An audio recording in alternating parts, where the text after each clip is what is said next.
Mesdames, Messieurs, bonjour et merci de nous retrouver sur Canal 2 International, antenne de Douala, pour suivre cette autre édition du journal bilingue sur Canal 2 International. Une coprésentation de Monique Naossi-Fosso et de Maureen Dité. Maureen, bonjour. Bon après-midi, Monique Naossi-Fosso et bienvenue au journal bilingue du 13h. And we begin with our top stories.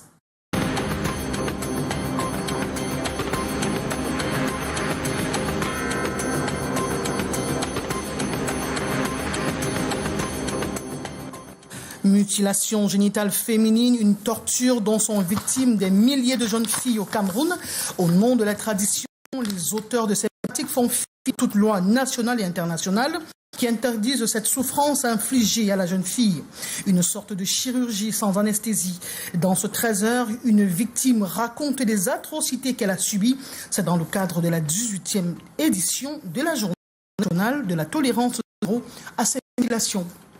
Many young girls silently suffer from female genital mutilation practice performed without anesthesia under unsanitary conditions and deeply rooted in certain traditions in Cameroon. We'll tell you more in this edition of Newscast. Quelles opportunités et quels guichets pour financer les projets de jeunes installés dans les villages?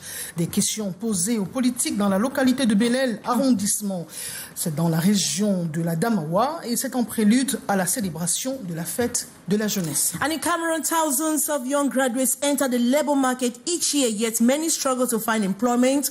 Experts attribute this a fundamental disconnect between academic training and the demands of the job market. We'll tell you more in this edition of Newscast.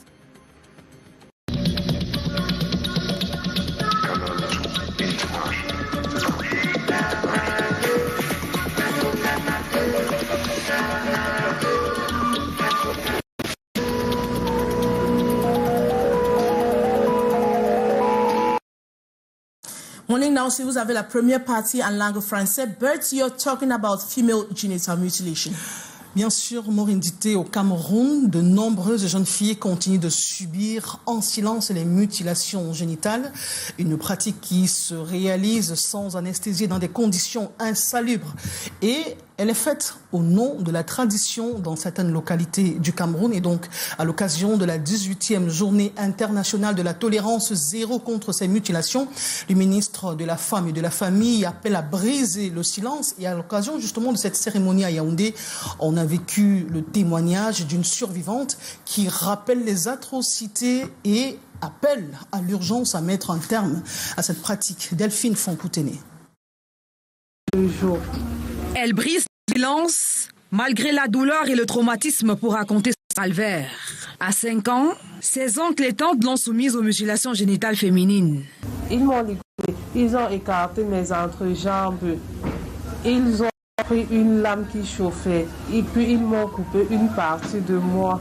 C'était tellement douloureux, je criais de douleur, mais ces cris-là me sont indifférents. Âgée aujourd'hui de 24 ans, la jeune fille porte encore des stigmates, privée d'un certain plaisir et marquée par un mariage éphémère. Aujourd'hui, je ne ressens plus aucun plaisir sexuel. C'est une pratique qui fait que tu ne ressens aucun plaisir sexuel, aucune envie sexuelle en fait. Même lors des rapports sexuels, tu es juste comme un robot. Au Cameroun, les chiffres restent encore flous. Mais l'UNICEF estime que plus de 200 millions de femmes et de filles dans le monde en ont été victimes. Chaque année, 4,4 millions de filles sont en danger. Le nouveau code pénal de 2016 a prévu des sanctions à l'article 277 spécifiquement. Mais l'État ne peut pas sanctionner si on ne sait pas qui fait quoi. C'est pour ça qu'il faut dénoncer. Et une fois la personne qui pratique donc cette mutilation est sanctionnée, parce que c'est une activité génératrice de revenus, disent-elles ces personnes. Il faut donc qu'on puisse les reconvertir. L'UNICEF a un projet conjoint mondial de lutte contre les MGF qui a fait de très grands progrès, mais il cible le pays à haute prévalence. Le Cameroun a une petite prévalence de 1,4, mais il a des zones où nous sommes jusqu'à 20%. Et c'est là où nous pouvons faire la différence. Savoir son avenir clame le thème de cette 18e édition. Un appel à dire stop. Et dans la région du nord-ouest Cameroun, les femmes disent stop à cette guerre fratricide qui oppose des frères, des sœurs camerounaises. Depuis bientôt 10 ans déjà, on parle de crise anglophone. Les femmes, pour mettre un terme à ces meurtres, se sont levées pour dire non. Trop, c'est trop. On va le voir dans ce reportage que nous propose Solution Fauquois, l'implication des femmes pour mettre un terme à cette crise. Plus de 400 cas de violence basés sur le genre honte étaient enregistrés dans la région du sud-ouest au cours de l'année 2024. Une réalité qui impacte les efforts de résolution de la crise qui sévit dans les deux régions anglophones du Cameroun en crise depuis l'année 2016. Des raisons pour des acteurs d'horizons divers de penser que la résolution de cette crise passe par la valorisation de la place de la femme. On remercie les gens qui nous ont amené le projet-ci parce que ça va nous aider à beaucoup de choses. Ça va nous amener à avoir la paix parce que maintenant, le projet-ci va aussi aider à faire la vulgarisation, la sensibilisation partout pour que les gens savent vraiment que le VBG n'est pas bien pour les femmes. De manière pratique, il s'agit d'autonomiser les femmes et les filles des régions du nord-ouest et du sud-ouest. Il y aura un volet l'autonomisation économique des femmes et puis un autre volet pour la consolidation de la paix. Donc nous pensons que à la fin de ce projet, la situation de la femme et de la jeune fille dans le nord-ouest va beaucoup s'améliorer. Pour la coordonnatrice du projet Women et Women Place Day, redonner aux femmes du nord-ouest et du sud-ouest leur dignité est une nécessité. L'impact recherché, c'est vraiment de créer un environnement et des communautés où les femmes vivent sans la peur de violence, dans la dignité et dans le respect de leurs droits. C'est aussi leur donner le leadership dans la réponse et la prévention des violences basées sur le genre. Le processus nécessite du temps et des ressources. L'objectif étant de mieux toucher les hommes et les jeunes. Le projet de consolidation du rôle de la femme dans la résolution de la crise anglophone s'inscrit dans la perspective du retour de la paix dans les régions en crise depuis l'année 2016.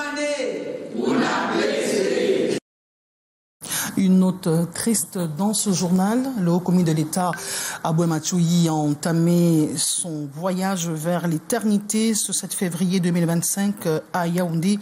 La levée du corps a eu lieu à l'hôpital général de cette cité.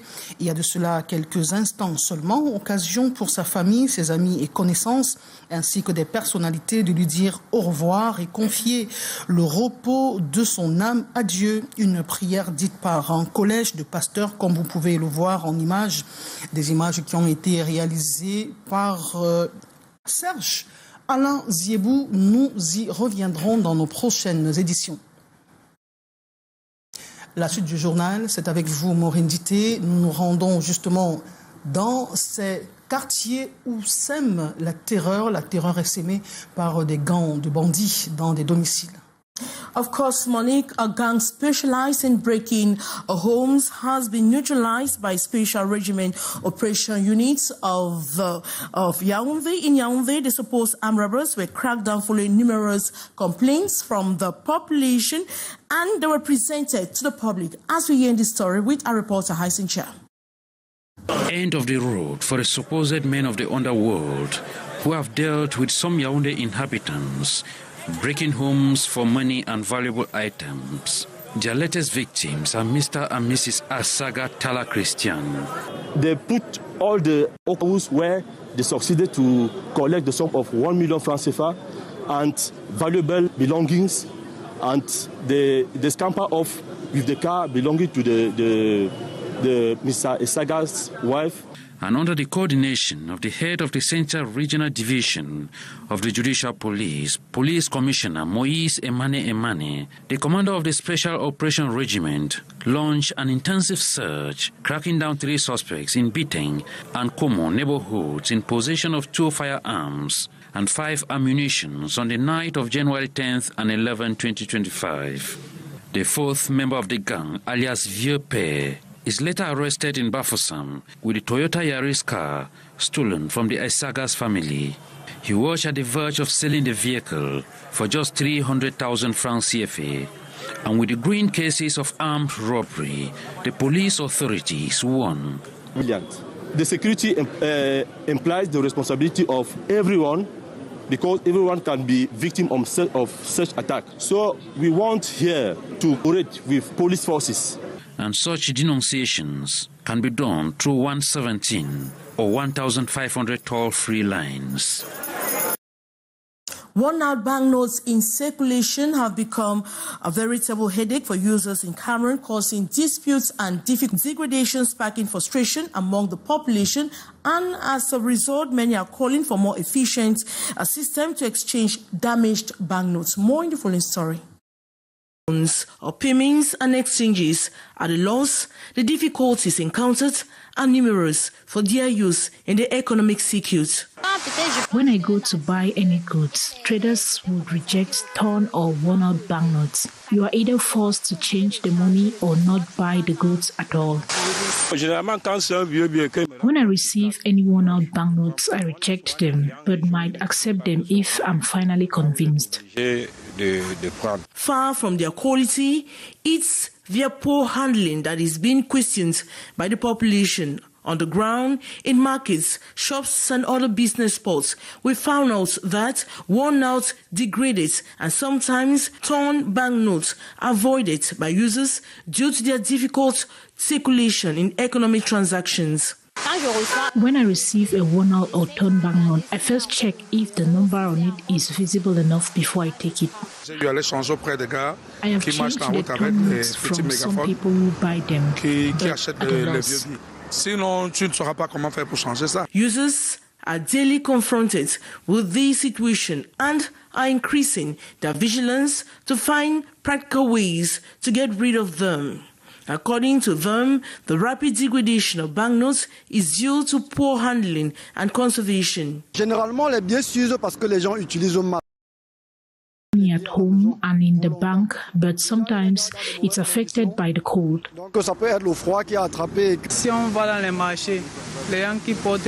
You have traded.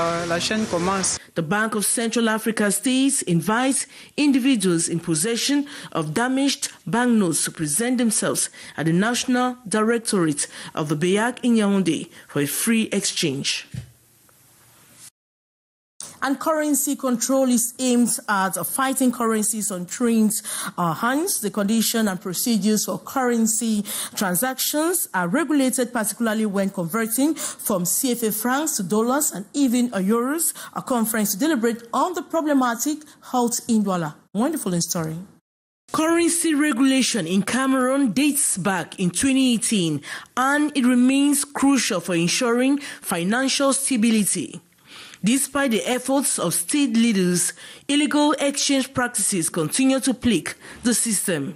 The illegal procurement of foreign currency has become a significant issue, creating difficulties for licensed currency exchange offices and financial institutions. Ceci est un véritable problème pour l'autorité monétaire. The financial stability of the CEMAC zone depends on it. If you recall, in 2016, after the conference of heads of state, we were at 2.5 months of importation. We fought hard for the new regulations. By 2023, we had reached 3.6 months of importation and even went up to 4.3 months. We were tasked with achieving our objectives, which included ensuring strict enforcement of regulations. The central bank, which is responsible for ensuring the regularity of currency exchange, actively opposes violations of these regulations. L'objectif pour nous est de permettre. The bureau exchange sector is facing challenges with no access to devices that can meet the needs of customers.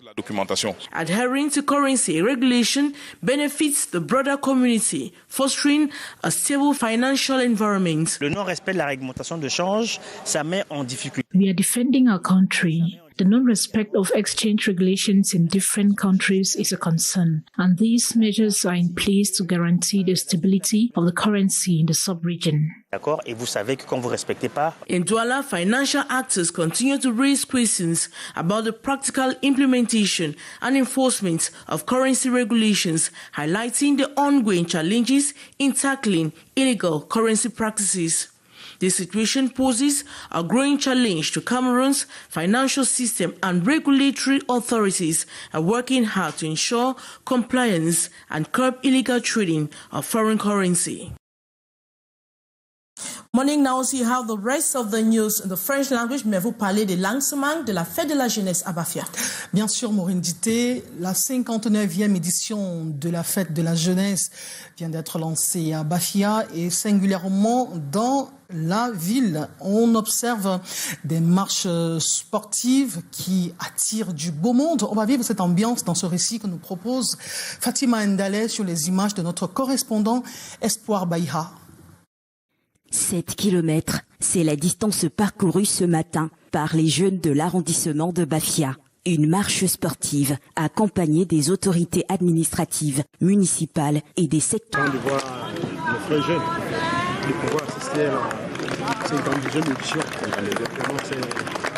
Ça nous fait plaisir. Mais je voulais simplement dire aux jeunes que c'est leur fête et qu'ils doivent se mobiliser pour être présents durant leur semaine. Cette marche sportive lance officiellement les activités liées à la 59e édition de la fête de la jeunesse. Le délégué départemental de la jeunesse du Mbam et Inubu appelle les jeunes à ne pas se décourager. Je voudrais dire aux jeunes de ne pas se décourager. L'avenir est réduisant, l'avenir est meilleur pour eux. Ce grand monde qui est venu comme un seul homme, honorer cette jeunesse-là et leur dire que les aînés leur tiennent la main, ils n'ont pas à s'inquiéter. Le Cameroun est tranquille. Après cette marche sportive, plusieurs autres activités feront la marque cette semaine de la jeunesse. Nous restons dans l'ambiance et donc à Idol, dans la région de la Damawa, on pose des questions autour des opportunités et d'y apporter quelques éléments de réponse. Le challenge des jeunes installés dans ces villages à travers notre correspondant Eric Ngele dans la Damawa. L'agriculture, l'élevage et son pendant, la trans, sont entre autres les opportunités qui s'offrent aux jeunes d'Idol, dont la Damawa. Personnellement, je montais un projet en élevage. Le gouvernement est financé en 2 phases. Le programme triennal spécial jeunes, qui est logé dans notre ministère, aide à financer les jeunes de la tranche d'âge de 15 à 34 ans. Ce restaurant, par exemple, appartient à une ressortissante du Nord-Ouest. Nous l'appellerons Madame X. J'aimerais qu'on finance mon projet parce que j'ai besoin d'argent pour faire une grande trip. Comme elle, nombre de jeunes révèlent ne pas avoir accès facilement au crédit et au guichet de financement des projets. Également sur le plan de conseil et sur le plan financier. La jeune fille par rapport aux jeunes garçons est défavorisée. Le frein à tout ça, c'est les traditions. L'offre, la connexion, elle a une qualité, mais elle n'est pas assez bonne comme dans certains endroits. Ces jeunes n'ont pas accès à l'information. Dans l'arrondissement de Bélé, il y a 29 jeunes qui ont été financés depuis 2021 jusqu'à présent. Le lancement de la 11e de la jeunesse ici a permis d'exposer les défis actuels, parmi lesquels le phénomène des prises d'otages avec demande de rançon. Notre pays, le Cameroun, et particulièrement notre arrondissement, subit au niveau de ses frontières des attaques perpétrées et insensées des ravisseurs, et les cibles sont en général les jeunes. Dans l'arrondissement de Bélel, on investit sur le bon grain ceux-là qui ont décidé de ne pas consommer des stupéfiants ou encore l'alcool bon marché. The second part of the news concerned female genital mutilation, Morindite. Of course, Moni, we're talking about female genital mutilation, and many young girls across Cameroon and Africa are suffering from female genital mutilation, a practice performed without anesthesia, under unsanitary conditions, and deeply rooted in certain traditions in Cameroon. A cry for complete eradication and calls for denunciation were sound during the official ceremony to mark International Day of zero tolerance for female genital mutilation. More on the story with our reporter Beatrice Gamu. Soul-touching testimony of a survivor who, despite the pain and trauma, recounts her ordeal. At the age of 5, she was subjected to female genital mutilation. Today, at 24, she still bears the scar, deprived of certain pleasures. Ils ont écarté mes jambes, ils ont pris une lame qui chauffait et puis ils m'ont coupé une partie de moi. Je criais de douleur. Need therefore to sensitize other young girls. Cette pratique a beaucoup de conséquences sur la jeune fille. These small activities can make huge change because if you block female genital mutilation before to happen, you will change the life of the girls of Cameroon. In Cameroon, the statistics remain unclear. UNICEF estimates over 200 million women and girls worldwide have been victims of female genital mutilation. The UNFPA supports the country in this fight. We have engaged civil society who is able to talk about consequences, all the negative things that go with the excision and the cutting and all the different type of female genital mutilation we have, and to change the social norms who perpetrate this harmful practice. Condemned by the 2016 Penal Code in its Article 277 with sanctions, but this can only be possible if the practice is denounced. So when it is discovered that someone is practicing female genital mutilation, it should be denounced and the person will receive the appropriate sanction. The stop or sanction must also go with other opportunities. Because they say that that's how they live, we need to give them an income-generating activity so that they can completely abandon the practice. The traumatized victims to be followed up also. Being that they will be integrated in the universal health coverage for the repairs. The theme of this 18th edition of the International Day of Zero Tolerance for Female Genital Mutilation is Her Voice, Her Future, a call to stop. And as part of the Youth Month, we take a closer look at the young elected leaders in Cameroon, whether youth senators or MPs. This change support for their peers. Zoom on them in this report. In Cameroon, more young people are stepping into leadership roles as young senators and deputies. For them, aligned with the Sustainable Development Goals. And my mandate focuses on fighting poverty, promoting decent work, and fostering economic resourcefulness and support from local. We engage with the younger generation, raise awareness, and provide guidance to those who seek it. The impact is truly positive. Determining their success. Our title gives us access to certain contracts that will be difficult for ordinary individuals to obtain. Despite this, their impact is evident through education initiatives, employment advocacy, and empowerment programs. They are shaping a more engaged and proactive youth population, proving that leadership knows no age. And in Cameroon, thousands of young graduates enter the labor market each year, yet many struggle to find employment. Experts attribute this to fundamental disconnect between academic training and the job market. In cities like Douala, some young people are shifting this approach, prioritizing fields of study that offer better employment prospects, even at the cost of personal passion. More on the story with our reporter Gladys Ambu.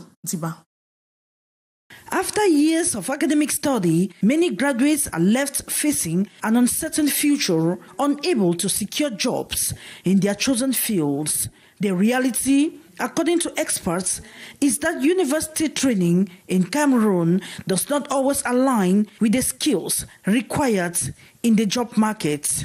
After the university, many students find themselves struggling because public university programs tend to be more theoretical than practical. However, most employers are looking for skilled workers with hand-on experience. With industries evolving and technology reshaping employment trends, graduates in fields with limited demands find themselves sidelined. Consequently, many students are now choosing career paths based on job market realities rather than personal passion, a pragmatic shift driven by necessity. I studied transport and logistics. Before choosing this field, I researched and found that it is highly in demand in the job market. After graduation, I can work with transport companies at ports, with custom brokers and other related organizations. I chose topography based on the advice of my elder brother, who told me that the skills are highly sought after. As a result, I am confident that after my studies, I will secure a job in a construction company, whether in Cameroon or abroad. However, even with the right qualifications, securing employment is not always guaranteed. According to recruitment specialists, the job market in Cameroon is highly competitive and employers seek more than just degrees. The